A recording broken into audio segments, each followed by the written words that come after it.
outstanding universities and colleges remain among the greatest sources of hope for intellectual and civic progress in this country. For this hope to be fulfilled, the Academy must become a more vigorous partner in the search for answers to our most pressing social, civic, economic, and moral problems. The importance of university-community partnerships is multifold, but let me just talk about it in the MIT context. We have a deep commitment to service, and we have a deep commitment to putting knowledge to work to solve problems. Lawrence is our beautiful city, located in the Merrimack Valley, located right on the Merrimack River.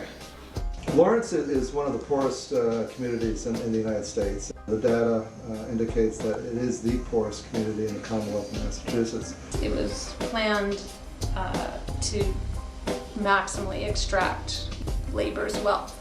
And that is really inherent in the design of the place. We as a city had our experience and our share, and we weathered the storms of disinvestment. But, as you know, a new day has dawned on our great city of Lawrence. If you bring good people together, and those people care very much about what's going on in the city, from the youth to the seniors to the properties to the environment, it has to lead to positive results. The really new thing that I think Lawrence is a terrific example is this idea of a long-term sustained commitment that is bigger really than the department or the practicum, and involves other parts of the university as well as a wide range of institutions in the community. O sea, es muy bueno. Yo creo que es una buena experiencia cuando vienen otros estudiantes de algunas universidades a darnos apoyo, mayormente porque es un apoyo que nos da para seguir hacia adelante. I'm not a city planner or a community organizer, but I've learned enough over the years to say that you need all of the above.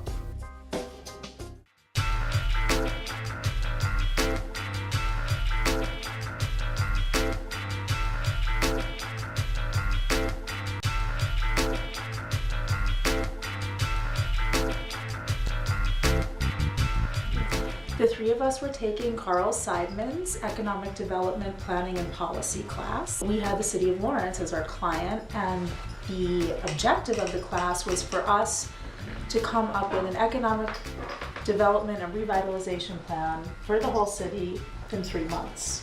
It was a class that got very excited about the project, taking stock of what was going on, doing some analysis and trying to think about, what would be an agenda.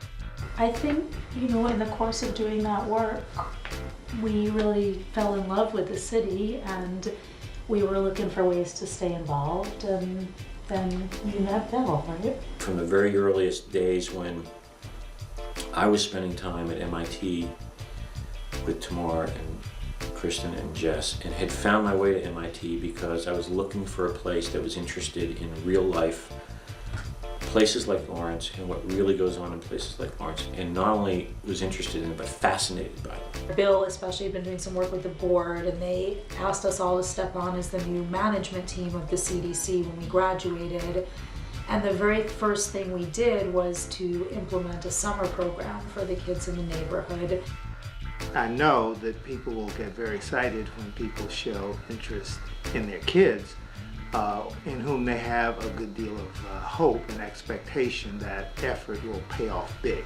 It turned out that we were pretty good community organizers once we stopped trying to talk about what we knew. Yes. Or we thought we knew we Right. wanted to talk about. Yes. You really have to Yes. just let the agenda go. And I really think that's one of the core things that we learned and have carried through, and I hope that that's in the DNA of Lawrence Community Work. Just watching these three people go out and perform in the world and do as wonderful a job as they've done in a really difficult situation and help to build this organization, and to have the level of relationship with them, which is so strong and so, I think, unique in the sense that isn't anything LCW can't say to people at MIT and vice versa. Knowledge does not move from the locus of research to the place of application, from scholar to practitioner, teacher to student, expert to client. It is everywhere fed back, constantly enhanced. We need to think of knowledge in an ecological fashion, recognizing the complex, multifaceted, and multiply connected system by means of which discovery, aggregation, synthesis, dissemination, and application are interconnected and interacting in a wide variety of ways. It's all good. Just gotta listen.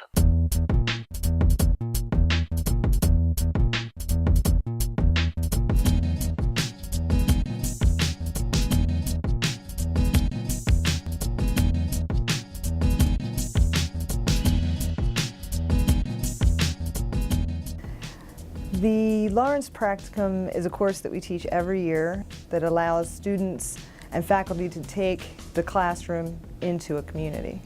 The first responsibility I had was to act as the teaching assistant for the Practica. The other thing I did was I made a specific point to engage Milagro Grill, who is the neighborhood planner, who came to our first kickoff meeting. So Milagro surprised us. At our first community meeting in the Arlington neighborhood, she stood up and she confronted the students. In the beginning, there was a lot of questions as to why not join in with the city government to work more closely with them. And I think that to that request, I think there have been many answers and many collaborations. Milagro had a very good point. Who's the community? Is it the mayor?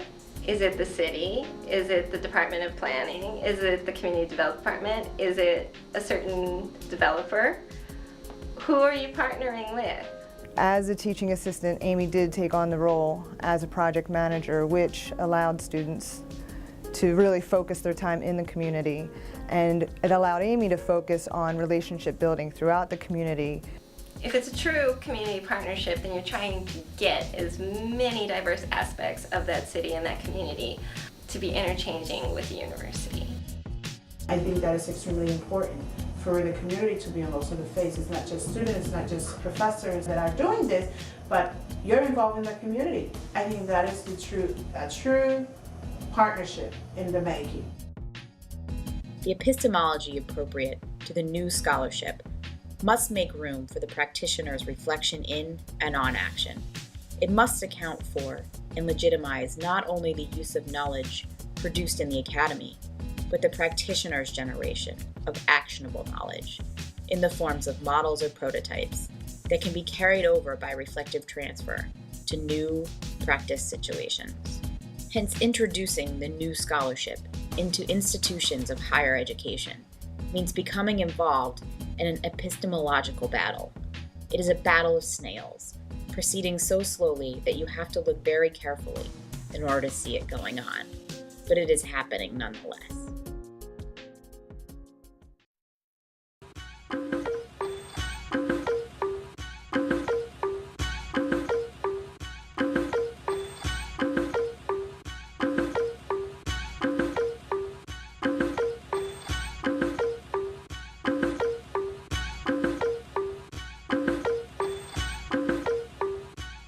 So I remember talking with Connie and she said, I want to bring my 55 8th graders to MIT once a month. We talked about actually having the kids come into MIT.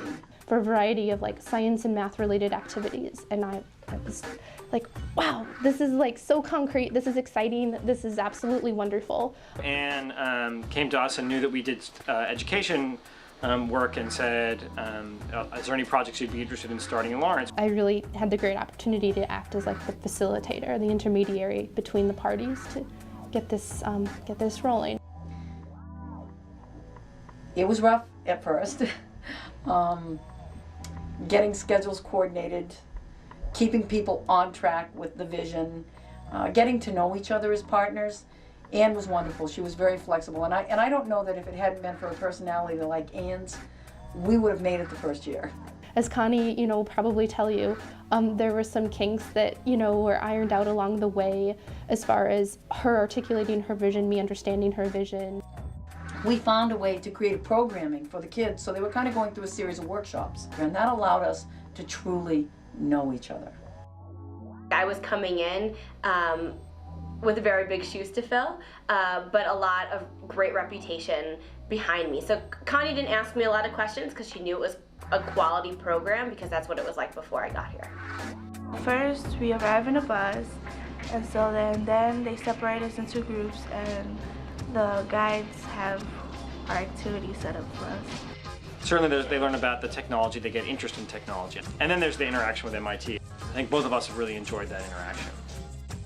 And I think what Gail has done this year as far as expanding the array of MIT partners has been incredible.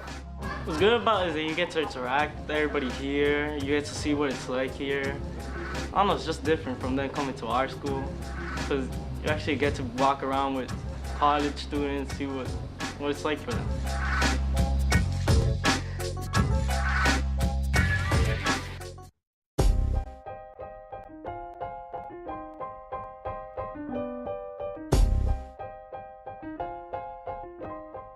Well, I think, number one, MIT at Lawrence gives us good ideas. MIT at Lawrence is a partnership that builds knowledge through relationships. A network of organizations that work together to reinforce shared values. And I think it works because the commitment to those relationships is sustained. So this partnership isn't constructed as a one-way street whereby we are the experts or we have the expertise and we're delivering a product or a set of skills to a community. It's really about an interaction between people on both sides. My vision for the future of MIT at Lawrence is about building a resilient, green, and equitable economy that provides opportunity for the whole community. We continually talk to people, engage people, and make sure that the Lawrence community is integrated into whatever the future holds. The real success is an ongoing relationship between MIT and a community. Community cannot be by zip code. Community has to be educational institutions across space and time. I would like to see MIT have a physical presence in the city. I'd like to see them have a field office there. MIT at Lawrence interest isn't just building our own reputation as a great community partnership, but actually to have that partnership multiply. My vision for MIT at Lawrence is that projects initiated through this partnership be scaled up, expanded, cooperative, committed to ideas, people, and organizations, and fun and networks.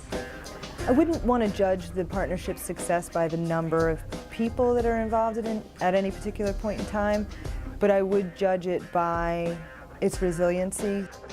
My vision for MIT at Lawrence is that the people who are part of the partnership decide what's next.